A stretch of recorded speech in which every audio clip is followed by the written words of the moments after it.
भगवान का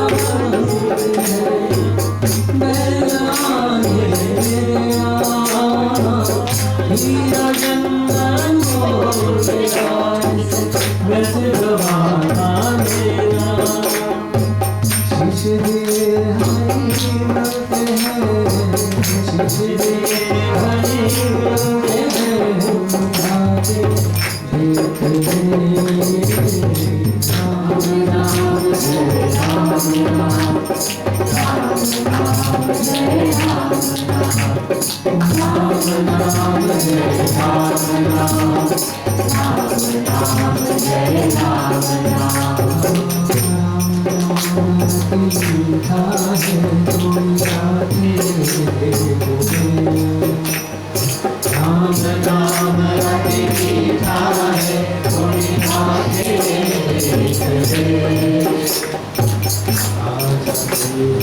राम को बुलाते राम राम जय राम राम राम राम जय राम राम राम राम जय राम राम राम राम जय राम राम आधे नाम तेरा जाते आधे नाम तेरा लगे है हो कोई बुलाने वाला दिख जाते हैं राम कोई हो मोह चुकाने वाला आधे नाम तेरा लगे हो कोई बुलाने वाला दिख जाते हैं राम कोई हो मोह चुकाने वाला कोई जो हरि आके कोई जो हरि आके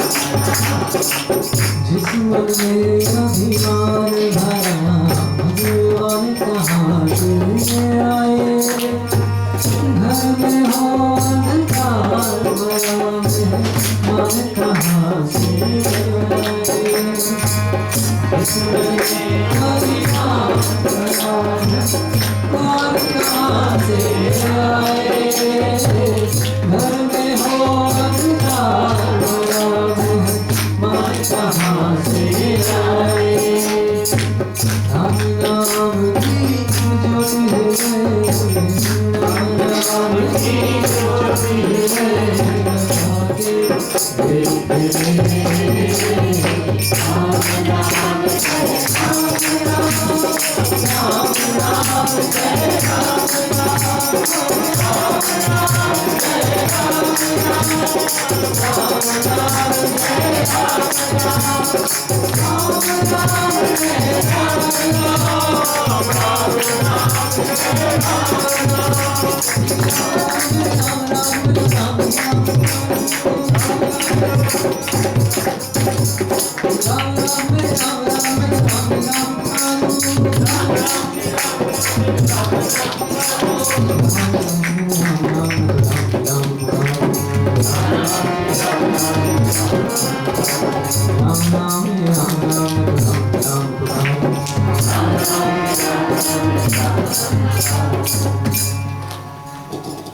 इस प्रकार से राम का नाम जपते हुए चतुरंगिनी सेना लेके आगे अनेक हाथ हुए घोड़ों के साथ में कूच की युद्ध के लिए नहीं, श्री रामचंद्र जी को लिवा लाने के लिए सब लोग तैयार थे। यहाँ तक कि कौशल्या, सुमित्रा और यहाँ तक कि कैकेयी भी साथ में गई। अब कैकेयी की समझ में आ गया तो कैकेयी भी साथ में गई उनको लिवा लाने के लिए।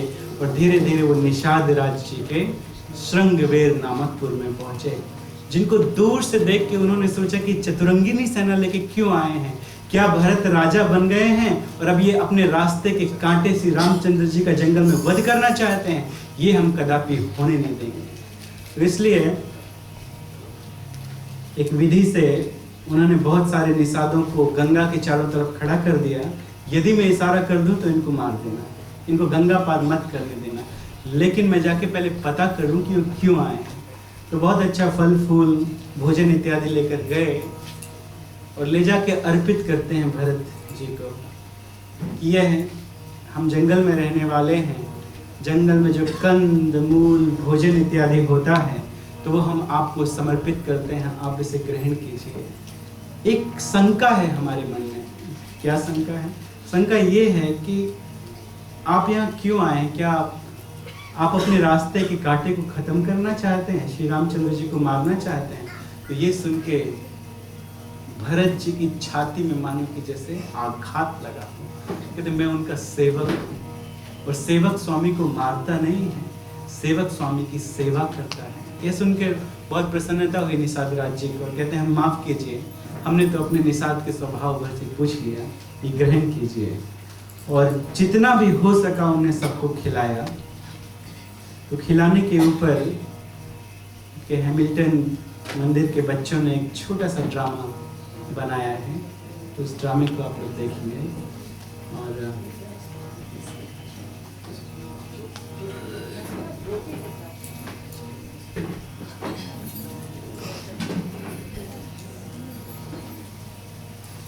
हैमिल्टन यूथ फोरम की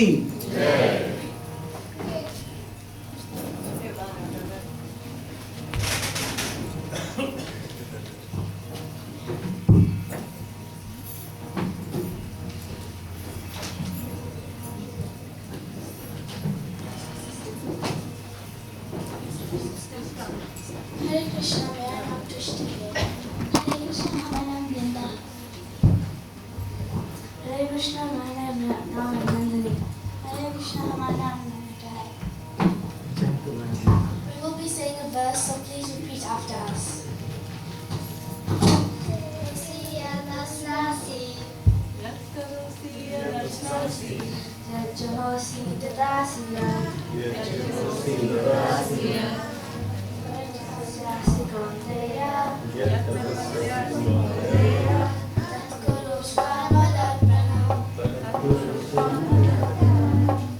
Translation. O son of Kunti, all that you do, all that you eat, All that you offer and give away, as well as all stories that you may perform, should be done as an offering unto me. we will be talking about prasadam. So, because what we eat is what we are. So now Rinda will tell us what prasadam is. I'll be telling you what prasadam is. Prasadam is a sweet, tasty meal that we offer to Krishna with love and kindness. Now Drishti will tell us what we can eat and what we cannot eat. What you can offer and what you can't offer, including what you can eat and what you can't eat. First, don't even think about eating meat, egg, fish, etc. That includes onion and garlic. Why? Achal Prabhu will tell us at the end. So, if you offer those stuff to Krishna, don't expect him to eat it. He will refuse. Now, Vrinda will tell us how to offer. I'll tell you how to offer prasadam. You have to cook prasadam freshly and cleanly. But you have to serve Krishna with confidence and love. Now Namrata will tell us about wasting prasadam, how to waste prasadam. Prasad is a Sanskrit word meaning mercy. Like when we are saying Krishna Prasadam, we are saying Krishna mercy. Prasadam is a food that is turned into spiritual food. When ordinary foods are offered to Lord Krishna, the food gets turned into spiritual food, called prasadam. Prasad has three words, pra, sa and da. Pra means Prabhu, sa means Sakshat, da means darshan. Altogether it says Prabhu ki Sakshat darshan. That means associating directly with Krishna. Why would you want to miss such a great chance? Now Nandini will add on. Never throw away prasadam because it's like throwing away Krishna.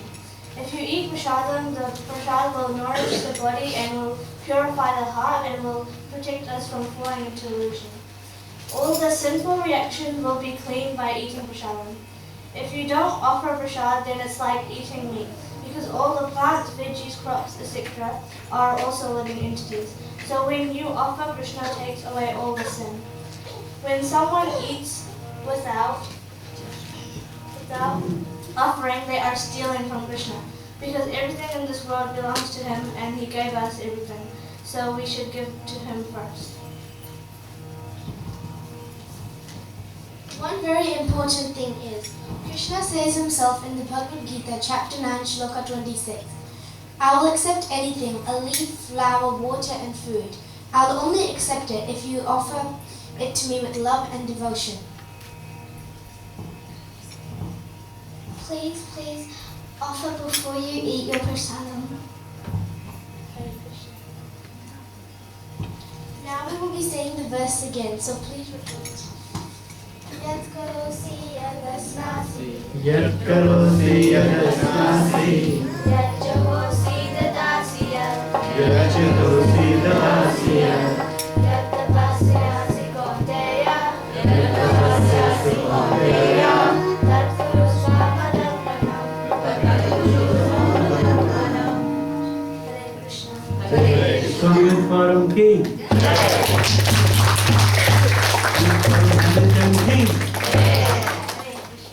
We are running out of time, so definitely I will try to explain tomorrow why we shouldn't eat onion and garlic. ठीक है? तो इस प्रकार से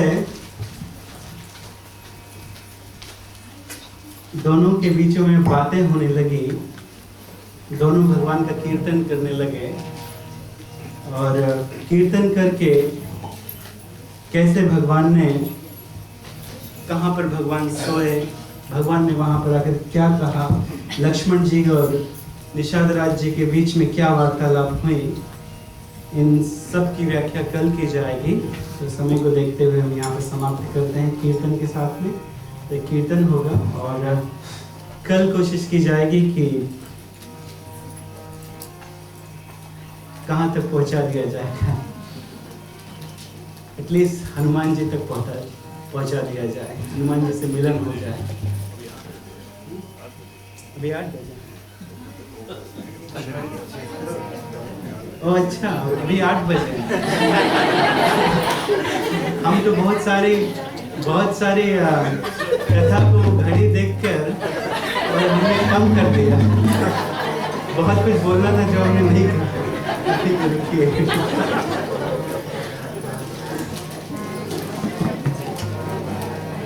घड़ी को देख के हम लग रहा था कि हरे कृष्णा कृष्णा कृष्णा हरे हरे, हरे राम राम राम हरे हरे।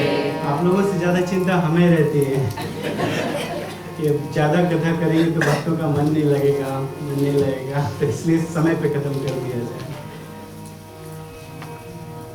जब भरत जी अपनी चतुरंगिनी सेना के साथ में अनेक हाथी घोड़ों के साथ में और पूरी जनकपुरी भाग कर वे उनके पीछे हो लिए। जब उनको पता चला कि भरत महाराज श्री रामचंद्र जी को लेवा लाने के लिए जा रहे हैं तो उनको रहा नहीं गया। तो सब दौड़ कर आते थे, हम भी चलेंगे। लोगों ने अपने घरों के दरवाजे खुले छोड़ दिए। इसका अर्थ है कि उस घर में कोई भी नहीं बचा। माता पिता बच्चे स्त्रियां सब चल दिए, परवाह नहीं किया कि खाने के लिए कुछ मिलेगा बीच में कि नहीं मिलेगा। जो जैसा था वैसा ही, अगर किसी ने चप्पल इत्यादि नहीं पहनी है तो बिना पग पौनी पहने उन्होंने यात्रा प्रारंभ कर दी। जब हृदय में श्री रामचंद्र जी के दर्शन करने की इच्छा है और प्रगाढ़ इच्छा है, तब इस शरीर से संबंधित आवश्यकताओं का ध्यान नहीं रहता है। और खासकर ऐसे भक्तों को, ये भक्त कोई सामान्य भक्त नहीं है। जब भगवान श्री कृष्ण चंद्र ने अवतार लिया तुम्हें अपने धाम के साथ आए, तो अपने परिकरों को लेकर आए। तो उसी प्रकार से अयोध्या नगरी के वासी, स्पिरिचुअल जगत में जो अयोध्या नगरी है, ये सब वहां से आए हुए और ये भगवान के साथ में अपार प्रेम का, आनंद का अनुभव कर रहे हैं। और भगवान के जाने के बाद ही उनकी हालत वैसी हो गई है जैसे श्री कृष्ण चंद्र के ब्रज छोड़ने के बाद गोपियों की हो गई थी। तो उद्धव जी गए थे तो उन्होंने देखा था, क्या देखा था कि गोपियां वो तमाल वृक्षों का आलिंगन कर रही थी। क्यों? तमाल के वृक्ष का रंग होता है नीला, तो नीला रंग केवल देख के गोपियां सोचती थी कि ये कृष्ण है और उनका आलिंगन करती थी कि ये कृष्ण है, ये हमारे कृष्ण है। न गोपियों को खाने की सुध थी, न पहनने की सुध थी। यमुना के किनारे बैठकर उनके आंसुओं से एक नई नदी निकलती रहती थी, नई नई नदी निकलती रहती थी, इतने आंसू बहाते थे। इसका अर्थ है कि उनके नेत्रों से आंसू निकलना बंद नहीं होते थे। बिना पानी पिए न जाने इतना पानी उनकी आंखों में कहां से आ जाता था। तो उसी प्रकार से अयोध्या पुरी के वासियों की आदत थी, हालत थी भगवान के बिना, भगवान के दर्शन के बिना। तो बहुत निराश थे और भगवान को लेने की इच्छा के कारण कि भगवान अब आ जाएंगे, सबको एक आशा हुई। एक आशा के कारण सब लोग चले और निषाद राज जी के पास पहुंचे। तो निषाद राज जी को दूर से पता चला कि ये सब आए हैं, लेकिन चतुरंगिनी सेना लेके भला क्यों आए? श्री रामचंद्र जी ने कहा था कि तुम सीमा में रहकर, अयोध्यापुरी की सीमा में निवास करते हैं। अयोध्यापुरी की सीमा है और जिस सीमा पर कौन निवास करते हैं? निषाद राज निवास करते हैं, श्रृंगवेरपुर में। श्री रामचंद्र जी ने जाते समय कहा था कि तुम इस स्थान में रहकर, इस सीमा में रहकर सब प्रकार से राज्य की रक्षा करना, ये आज्ञा देके गए थे। लेकिन जब निषाद राज और श्री रामचंद्र जी की बातें हो रही थी, तब तो बड़ी प्रेम भरी बातें हुई कि भरत उनसे बहुत प्रेम करते हैं और महाराज श्री रामचंद्र जी की बातों से लगा कि वो भरत जी से बहुत प्रेम करते हैं। जब उनके छोटे भाई से बात हुई, लक्ष्मण जी से बात हुई निषाद राज जी की, तब लक्ष्मण जी रात भर बातें करते करते, रोते रोते, कब रात से सुबह हो गई ये पता नहीं चला निषाद राज जी को, लक्ष्मण जी को। राम सीता वो तो आराम करने लगे थे पेड़ के नीचे, वहां पे कुश की ग्रास बिछाई गई थी। देख कर कि कौन से अच्छी ग्रास है जिसमें शरीर को आनंद मिले, और उस ग्रास के ऊपर सीता राम वो सो रहे थे, वो विश्राम कर रहे थे। ये देखकर उनके सामने, जहां पे लक्ष्मण वीरासन में बैठे थे, वीरासन का अर्थ जानते हैं ना, एक पैर को मोड़ के जो बैठा जाता है उसको वीरासन कहा जाता है। कि वीरासन में जब बैठे तो निद्रा ना आए। वो लक्ष्मण तो 14 वर्ष तक सोए ही नहीं, पहरा देते रहे भगवान श्री रामचंद्र की रक्षा के लिए, सीता जी की रक्षा के लिए। तो वीरासन में बैठे थे और देखकर श्री रामचंद्र जी के चरणों को और देखकर सीता मैया के चरणों को, और ये विचार करके कि कुश ग्रास में सोए हुए हैं। अरे जो इस संसार के सबसे अच्छे महल में रहने वाले हैं, जो सबसे अच्छे सेज का आसन करने के लिए जो एकमात्र युक्त हैं, ऐसे भगवान कहां पर सोए हुए? घास में सोए हुए हैं।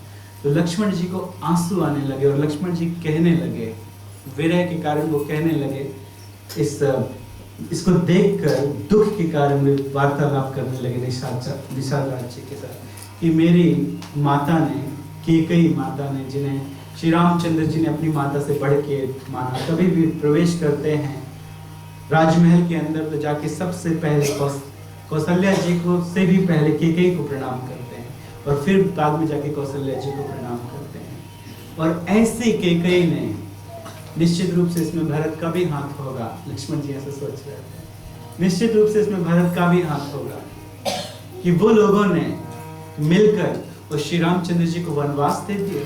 अरे श्री रामचंद्र जी ने सपने में भी कभी किसी का बुरा नहीं सोचा। अगर कोई श्री रामचंद्र जी से मांगे तो उनको त्रिलोक का राज्य दे दे।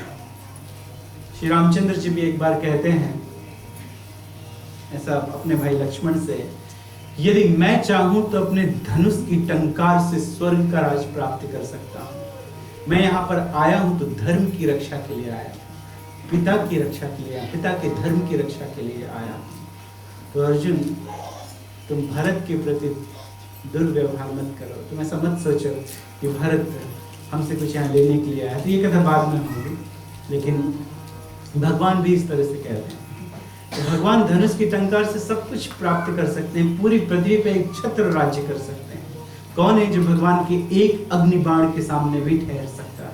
पूरा ब्रह्मांड नष्ट हो जाएगा केवल एक अग्निबाण से भगवान का। तो वो भगवान को देखकर लक्ष्मण दुखी हैं और उन्होंने गाथा गाई, काफी वार्तालाप हुई और इसके बाद वे चले गए। तो इसी बात को भरत को बताते हैं निषाद राज्य, जब वे मिले भोजन इत्यादि कराने के बाद। यद्यपि सबको तो भोजन नहीं करा सकते थे, जब वे निकले थे तो बहुत सारा भोजन लेकर निकले थे, बहुत सारे हलवाई लेकर निकले थे और बहुत सारे ऐसे व्यक्ति लेकर निकले थे जो अच्छे कारीगर हैं, जो कहीं पुल बना सकते हैं। तो जिस भी नदी में पुल बनाया जा सकता था वहां तुरंत वो आगे जाके पुल बना देते थे कि पीछे से भरत इत्यादि इतने सारे लोगों के साथ आ सकें। चतुरंगिनी सेना के साथ गए थे, पूरी प्रजा के साथ गए थे, तो कितनी प्रजा थी। शास्त्रों में वर्णन है, वाल्मीकि रामायण में स्पष्ट लिखा गया है, उस राज्य में कितने ब्राह्मण थे, कितने क्षत्रिय थे, कितने वैश्य थे, कितने शूद्र थे, कितनी स्त्रियां थी, कितने दास थे, कितने दासियां थी। एक एक व्यक्ति की गिनती करके शास्त्र में लिखा गया है। तो करोड़ों करोड़ों नहीं, अरबों अरबों लोग थे, बहुत लोग थे, बहुत लोग थे। तो बहुत बहुत सामग्री को लेकर आया गया था। तो आगे जाकर लोग ब्रिज बना देते थे नदी के ऊपर। यदि कहीं सकरी जगह होती थी तो पेड़ों को काट देते थे कि रास्ता बन जाए सबके जाने के लिए। और इस तरह लोग धीरे धीरे आगे बढ़ रहे थे श्री रामचंद्र जी को लेकर जाने के लिए। तो भरत महाराज से गोयराज निषाद राज ऐसा कहते हैं कि भगवान श्री रामचंद्र जी के मन में आपके प्रति असीमित प्रेम है। वे आपसे बहुत प्रेम करते हैं, बहुत प्रेम करते हैं। रात में कई बार आपका नाम लिया कि मेरे भरत को तो ये सब पता भी नहीं है, मेरा भरत तो ये सब जानता भी नहीं है, मेरा भरत वो तो ननिहाल में है, उसे राज्य की इच्छा नहीं है, वो तो मेरे चरणों का सेवक है। इस तरह से बहुत बहुत उन्होंने बात बताई। फिर बोले कि रामचंद्र जी इस स्थान में सो रहे थे। किस स्थान में सो रहे थे? वहां मुझे लेकर चलो। तो निषाद राज जी लेकर गए और उस स्थान को देखकर बारंबार रोने लगे, बारंबार उस स्थान में अपना माथा पटक पटक के प्रणाम करने लगे। अपने माथे को पटकते हैं कि मेरे कारण अगर मेरा जन्म ना होता, अगर मैं जन्म ही ना लेता तो रामचंद्र जी को वनवास भी नहीं होता। तो मैंने जन्म लिया है, इसलिए मेरी कुकर्मी माता ने इस तरह के दो वर मांग लिए और मेरा भाई, मेरा पूजनीय भाई, उसको वनवास मिला। तो ये कलंक मेरे ऊपर लगा है। मैं कुल का कलंक हूँ, वास्तव में मैं कुल का कलंक हूँ। तो इस तरह से महाराज भरत सोच रहे हैं, रो रहे हैं और उस जगह को प्रणाम करते हैं जिस जगह पे माता सीता और जिस जगह पे श्री रामचंद्र जी सोए थे, कि इस कुश में सोए थे। हम ननिहाल में आरामदायक बिस्तरों में सो रहे थे, आरामदायक सेज में सो रहे थे और भगवान कुश में सो रहे थे। जो सेवक का जो कर्तव्य है वो बहुत कठोर होता है, बहुत अधिक कठोर होता है। लेकिन मैं आनंद का जीवन जिया। मेरे पिता 6 बार राम राम बोल के मृत्यु को प्राप्त हो गए। जिस समय मृत्यु को प्राप्त हुए थे दशरथ महाराज, तो राम राम कहकर प्राप्त हुए थे। राम राम कहीं राम कहीं, राम राम कहीं राम, तन पर हरि रघुवीर ग्रह, राव गए सुरधाम। तो 6 बार राम का नाम लेकर, अर्थात राम राम राम राम राम राम कह के वो चले गए। तो मेरे पिता की मृत्यु हो गई इनके विरह में। तो बार बार अपनी माता को उसका दोष देते हैं और दिया भी जाए तो मंथरा वास्तव में एक कारण बनी थी इन सब का। मंथरा की बहुत पिटाई की थी शत्रुघ्न जी ने।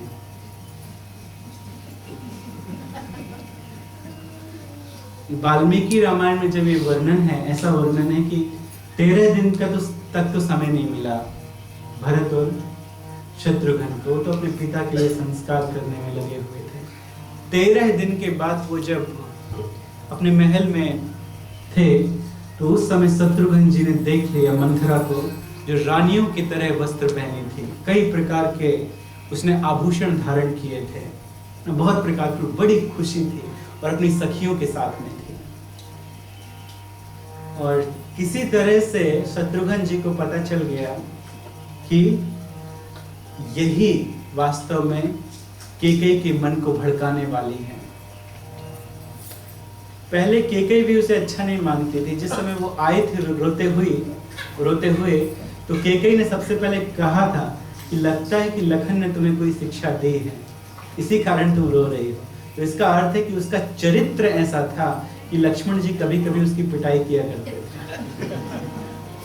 निश्चित रूप से, इसलिए ऐसा कहा था केकई ने। तो लेकिन बाद में जब शत्रुघ्न जी को पता चला तो शत्रुघ्न ने सीधे उसके बाल पकड़े और बाल पकड़ के उसको घसीटने लगे। जब बाल पकड़ के उसको घसीट रहे थे तो उसके आभूषण टूट टूट कर गिर रहे थे सब जगह, और टूट के जब फर्श पे गिर रहे थे तो ऐसा लग रहा था जैसे बहुत सारे तारे हों, एक फर्श आकाश के समान प्रतीत हो रहा था। तो जो पहनी थी आभूषण इत्यादि सब टूट के गिरे और उसे मारा, उसे बहुत मारा, यहाँ तक कि उसका सिर फट गया, सिर से रक्त निकलने लगा। वो रोती हुई केकई के पास गई कि केकई मुझे बचा लीजिए। केकई की चेरी थी तो केकई के पास जाएगी कि केकई मुझे बचा लो, केकई मुझे बचा लो। लेकिन केकई के सामने मार रहे थे शत्रुघ्न और कह रहे थे कि मेरे लक्ष्मण ने क्यों वास्तव में श्री रामचंद्र जी को जाने दिया, मेरे भाई ने। अगर पिता ने भी जाने को कहा था तो पिता को जेल में बंद कर देना चाहिए था, लेकिन मेरे श्री राम को जंगल जाने नहीं देना चाहिए था। ऐसा शत्रुघ्न जी ने कहा था कि पिता की बात को ना मानकर और भगवान को, लखन को वन में जाने के लिए नहीं देना चाहिए था। कैसे उन्होंने उनको वन में जाने दिया और खुद भी उनके साथ वन में चले गए। तो जब लक्ष्मण जी मारते हैं तो शत्रुघ्न जी मारते हैं तो भरत जी ने उनको रोका कि यदि तुम इनको मारोगे इस तरह से तो ना तो तुम श्री रामचंद्र जी के प्रिय होगे और ना हम श्री रामचंद्र जी के प्रिय होंगे। तो इसको छोड़ दो, केवल इसलिए क्योंकि श्री रामचंद्र जी को ये पसंद नहीं है कि किसी अबला को कोई मारे, ये स्त्री है इसलिए छोड़ दो। तो उसको बंद कर दिया गया, केज में उसको बंद कर दिया, तो वहीं पर रोती रह गई। तो जो भी है इस तरह से मंथरा की भी पिटाई हुई थी, शत्रुघ्न ने उसे बहुत मारा था। तो यदि कोई गलती करता है, यदि कोई श्री रामचंद्र जी से शत्रुता करता है, यदि कोई श्री रामचंद्र जी से ईर्ष्या करता है तो वास्तव में अनिरुद्ध उसको नहीं छोड़ेंगे। भगवान के एक्सपेंशन अनिरुद्ध उनको नहीं छोड़ेंगे, कि वही बने हुए हैं शत्रुघ्न जी। तो भगवान से ईर्ष्या नहीं करना चाहिए, भगवान से द्वेष नहीं करना चाहिए। अरे आजकल के महात्मा द्वेषी साकार भगवान को निराकार बना दिए। अपना आकार है, खुद का आकार है, लेकिन भगवान को निराकार बना दिया कि भगवान का कोई आकार ही नहीं है। जिसका आकार ही नहीं है उसका चिंतन को क्या खाक करेगा। तो ऐसे ऐसे द्वेषी इस संसार में भरे पड़े हैं, तो उनको भी सुख नहीं मिलने वाला है। शत्रुघ्न कहीं ना कहीं आएंगे उनके पीछे। तो इस प्रकार से बहुत दुखी हैं और दूसरे दिन सुबह होते ही वे आगे चले। उस तरह से त्याग कर दिया राज्य का। सुमंत जी ऐसा कहते हैं और निषाद राज जी ऐसा कहते हैं कि भगवान श्री राम जी चाहते हैं कि आप राज्य करें। तो भरत कहते हैं वैराग्य बिना क्या किसी के मन में भक्ति का विचार आ सकता है? बिना वैराग्य के भक्ति का विचार आ सकता है? कि बड़ी बड़ी भक्ति की बातें करे लेकिन उसके हृदय में वैराग्य नहीं है। भक्ति का विचार आएगा ही नहीं, वैराग्य से भक्ति का विचार आता है। श्री रामचंद्र जी के बिना राज्य ऐसा है जैसे शरीर वस्त्र और गहनों के बिना हो। कोई शरीर है, उसको यदि वस्त्राभूषण ना पहनाए जाए तो श्री रामचंद्र जी के बिना अयोध्या का राज वैसा है। जीव के बिना सुंदर देह वैसा है। रोगी शरीर हो तो भोग क्या? अगर शरीर ही रोगी है तो भोग करके क्या पाएगा? क्या कोई भोग कर सकता है? जिसको डायबिटीज हो गई हो उसके सामने रख दीजिए बहुत सारे लड्डू और रसगुल्ला और रसमलाई बना के, केवल उसके मुंह में पानी आएगा लेकिन उसको ग्रहण तो नहीं कर सकता है। तो उसी प्रकार से श्री रामचंद्र जी के बिना अयोध्या का राज्य है। भोगा न भोक्ता हुए में भोक्ता। भरत जी इस प्रकार से कहते हैं, राम राम कहिने जमहारी, तिहि न पाप पुंज संहारी। यह तो राम लायु लीन्हा, कुल समेत जग पावन कीन्हा। मैं श्री रामचंद्र जी को लेकर आऊंगा और अपने पूरे कुल को पावन करूंगा। तो रामचंद्र जी की याद करते करते बार बार गुह्य के गले लगते हैं कि तुम भगवान की सेवा किया है, तुमने भगवान के चरण छुए हैं, तुम बहुत भाग्यवान हो। तो बार बार उसके गले से लगते हैं।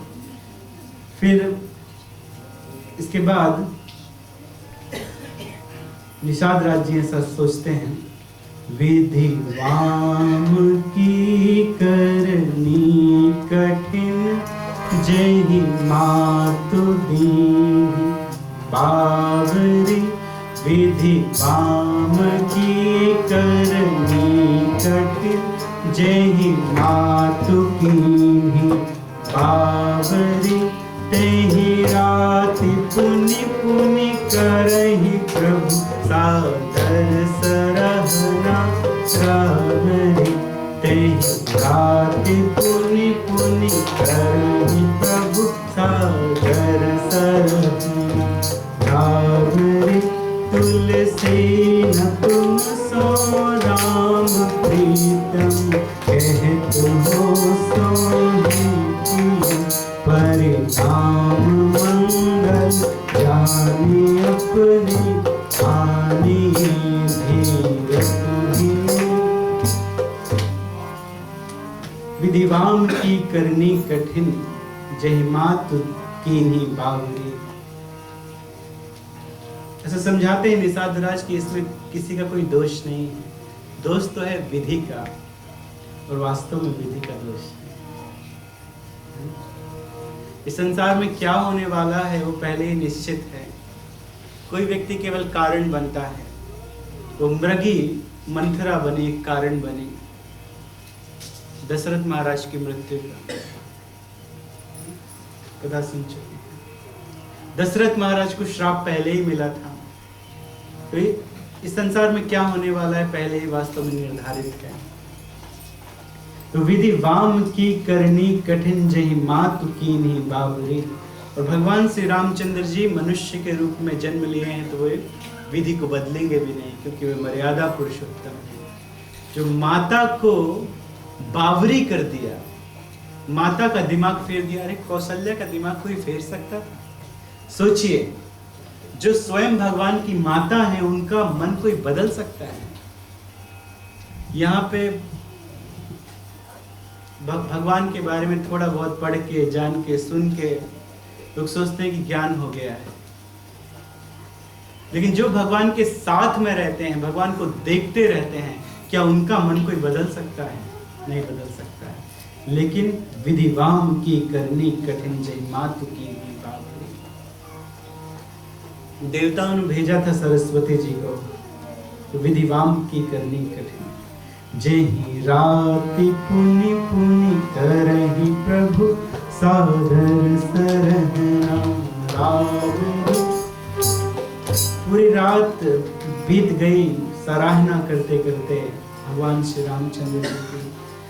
जैसे भगवान श्री रामचंद्र जी केवट के प्रिय हैं, निषाद के प्रिय हैं, लक्ष्मण जी के प्रिय हैं, भरत के प्रिय हैं, शत्रुघ्न के प्रिय हैं, कौशल्या के प्रिय हैं, सुमित्रा के प्रिय हैं, दशरथ के प्रिय हैं, वैसे श्री रामचंद्र जी हम सबके प्रिय बने।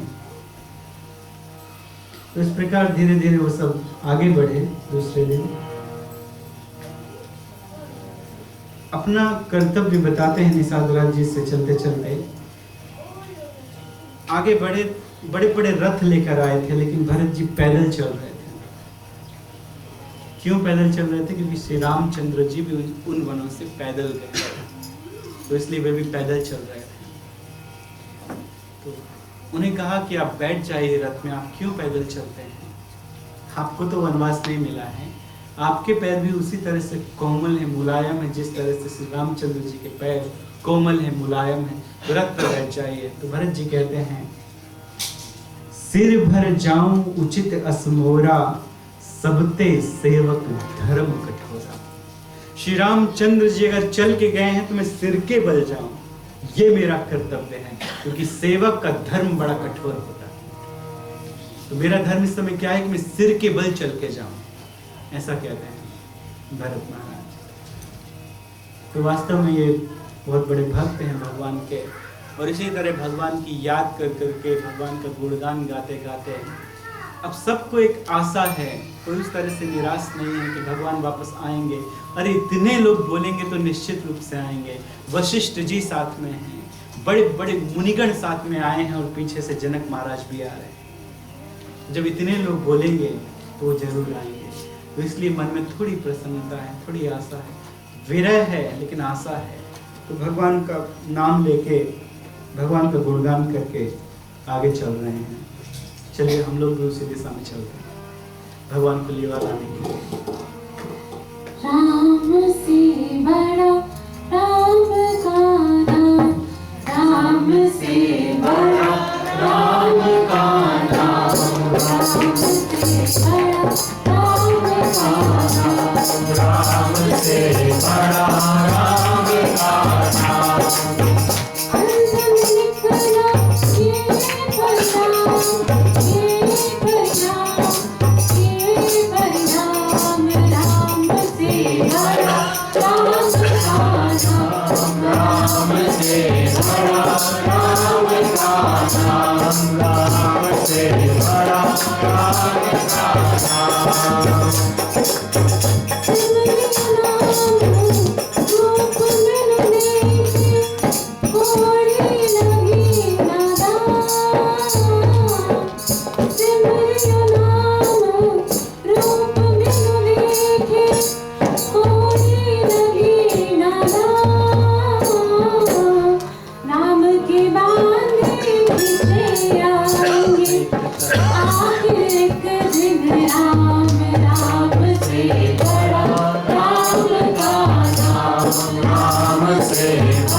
पत्थर भी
भगवान के पास रास्ते तालिए बोलो जोर से जय सिया राम जय सिया राम जय सिया राम जय Siya Ram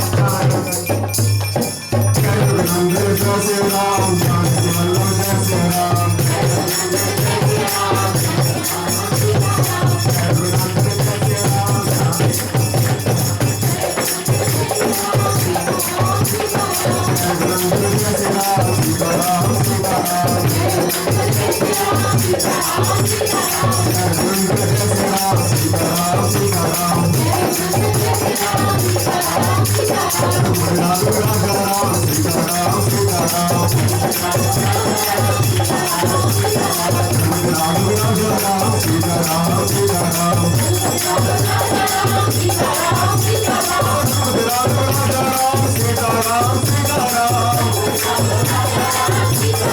Hare Krishna Krishna Krishna Hare Hare Hare Rama Rama Rama Hare Hare Hare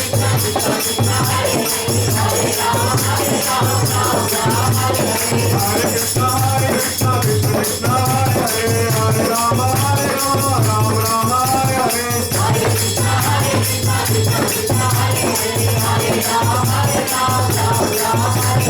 Krishna Krishna Krishna Hare Hare Hare Rama Rama Hare Hare Hare Krishna Krishna Krishna Hare Hare Hare Rama Shri Ramchandra भगवान की जय। इस प्रकार गंगा नदी को पार करके धीरे धीरे ये चतुरंगिनी सेना भरद्वाज जी के आश्रम तक पहुंच गई और भरद्वाज जी ने सबका स्वागत किया। जिस प्रकार से उन्होंने श्री रामचंद्र जी का स्वागत किया था उसी तरह इन्होंने श्री भरत महाराज का भी स्वागत किया।